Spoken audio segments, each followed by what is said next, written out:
En un escenario que sencillamente nadie se puede creer, acaba de salir al frente Suecia a decir que ellos cierran de manera definitiva la investigación de las explosiones en el gasoducto Nord Stream 1 y Nord Stream 2. Y entonces, ¿cuáles son los resultados? Vamos a comentarlos.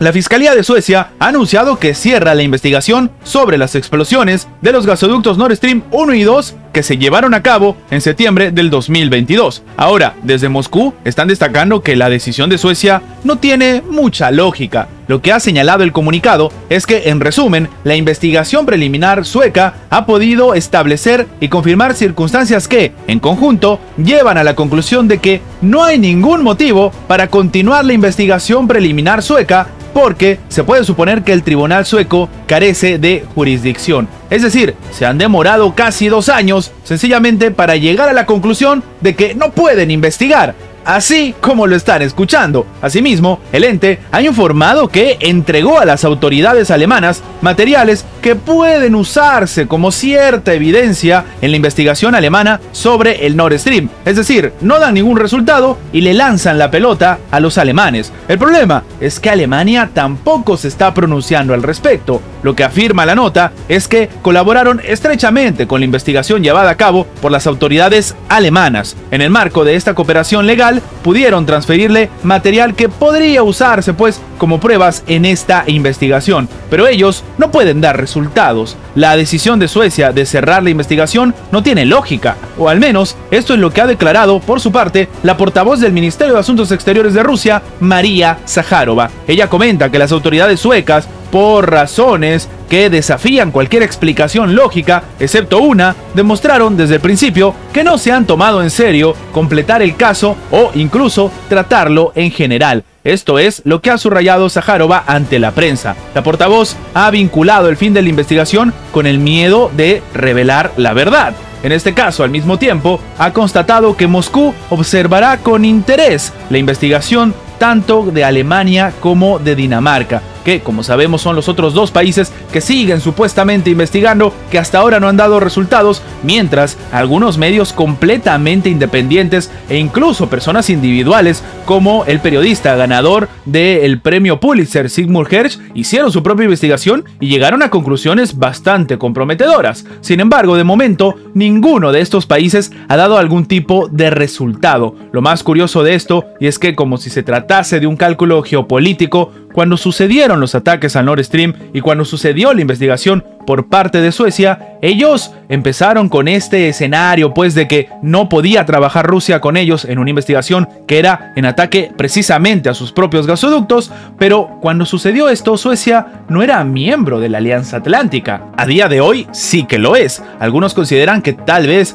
esto es parte no de la por así decirlo, situación o de, en este caso, las presiones por parte de la OTAN sobre Suecia, sino porque en realidad no se investigó nada o sencillamente las investigaciones podrían revelar cosas comprometedoras. De hecho, recordemos que no hace mucho salió información el mes pasado de Polonia que aparentemente ellos habrían ocultado información sobre los autores del sabotaje contra el Nord Stream, aunque a diferencia de este escenario, en ese momento dentro de Polonia sencillamente guardaron silencio y la situación no escaló a más. En este caso, Suecia ha decidido cerrar la investigación y sí, llama la atención que un país de primer mundo con recursos mucho más elevados que cualquier ciudadano civil, como hemos comentado, sencillamente haya llegado a la conclusión de que no pueden investigar. El Parlamento de Hungría no ha podido ratificar la solicitud de adhesión de Suecia a la Alianza Atlántica. ¿Pero por qué? Pues resulta que se ha generado un boicot en la sesión de los partidos, tanto del partido gobernante y la consecuente falta del quórum.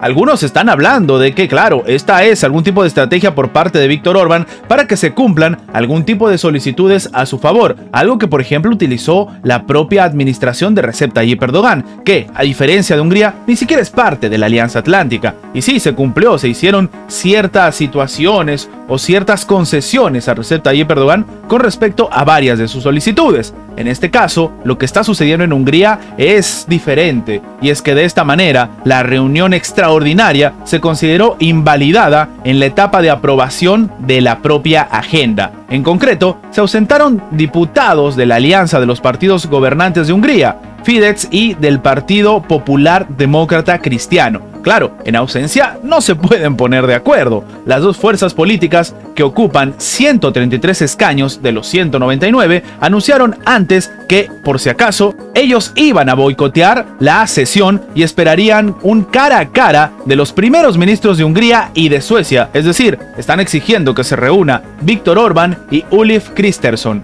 En este sentido, en mayo del 2022, los acontecimientos en Ucrania alentaron a Finlandia y a Suecia a dirigirse al secretario general de la Alianza Atlántica para solicitar el ingreso en el bloque. Tanto Turquía como Hungría han estado siendo los únicos países que se opusieron inicialmente a la adhesión de las dos naciones nórdicas. Sin embargo, en el caso de Finlandia, las discrepancias terminaron siendo resueltas y el país se convirtió en el miembro 31 de la Alianza Atlántica el 4 de abril del 2023. En cuanto a Suecia, su solicitud ya ha sido aprobada tanto por todos los países miembros de la Alianza Atlántica y por Ankara. Sin embargo, está faltando y queda pendiente lo que está sucediendo en Budapest. Curiosamente, no es la primera vez que la administración en Hungría hace una suerte de bloqueo a lo que está pasando en el mundo. Esto lo habíamos comentado en anteriores videos. Hungría también estuvo bloqueando la inclusión de, en este caso, el inicio de negociaciones de Ucrania dentro de la Unión Europea. No es para adherir a Ucrania en el propio bloque, pero sí para que inicien las negociaciones. Esto es algo que no le sentó muy bien a la administración de Viktor Orbán y el primer ministro decidió bloquear,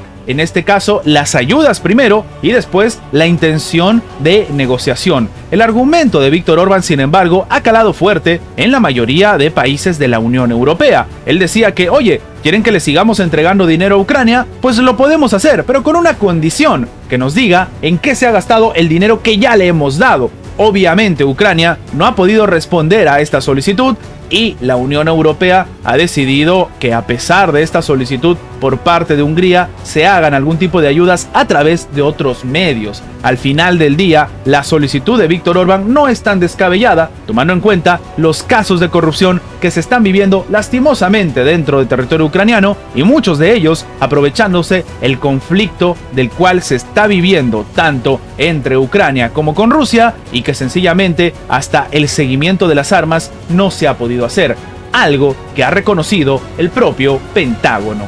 Arabia Saudita ha salido al frente a decir que ellos no van a restablecer ningún tipo de relación diplomática con Israel a no ser que el país hebreo reconozca un Estado palestino independiente y que ponga fin a su agresión en la Franja de Gaza. Esto ha declarado el Reino Árabe tras cumplirse el cuarto mes de la escalada del conflicto palestino-israelí. Parece poca cosa, pero esto lo cambia todo. Israel ha estado detrás de mejorar sus relaciones con Arabia Saudita desde hace bastantes años. Y de hecho, la situación en la cual Arabia Saudita no decía nada, a pesar de que las críticas caían sobre la administración de Benjamín Netanyahu, le daba cierta libertad de acción, por así decirlo, al primer ministro de Israel en un escenario en el cual, oye, no veían desventajas pese a sus acciones. Esto acaba de cambiar. Lo que dice el propio informe del Ministerio de Asuntos Exteriores en un comunicado es que el reino ha comunicado su firme oposición a la administración estadounidense de que no va a haber relaciones diplomáticas con Israel,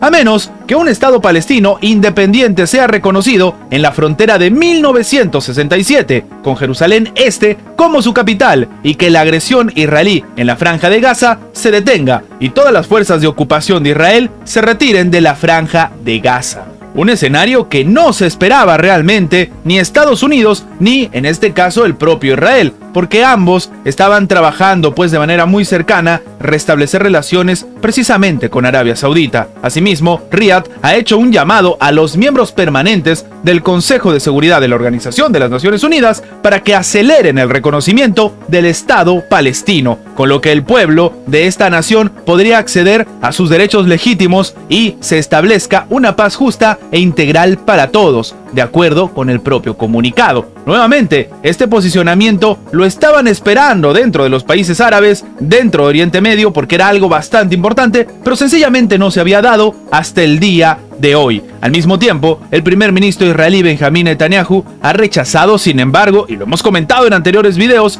el alto al fuego y de hecho esta propuesta de tregua empleada por Hamas de unos 135 días. Es decir, que básicamente la respuesta por parte de la administración de Arabia Saudita es una que se hace también tomando en cuenta la nueva acción del propio Benjamín Netanyahu, que ha salido al frente a decir que preparen a los soldados para atacar la región de Rafah, es decir, otra nueva región de Palestina. De acuerdo, por ejemplo, con la agencia de noticias saudí SPA, el alto funcionario estadounidense y bin Salman, que se han llegado a reunir, en este caso, ha dicho que revisaron aspectos de la relación bilateral y las perspectivas de cooperación conjunta, además de discutir la evolución, pues, de la situación regional y los esfuerzos para que se realicen en lograr la seguridad y la estabilidad. Básicamente, esta reunión que ha tenido la administración estadounidense precisamente con Mohammed bin Salman tal vez ha sido con una respuesta inesperada, o tal vez, ¿por qué no decirlo?, sería otra presión por parte de Estados Unidos para intentar frenar a su aliado en Israel.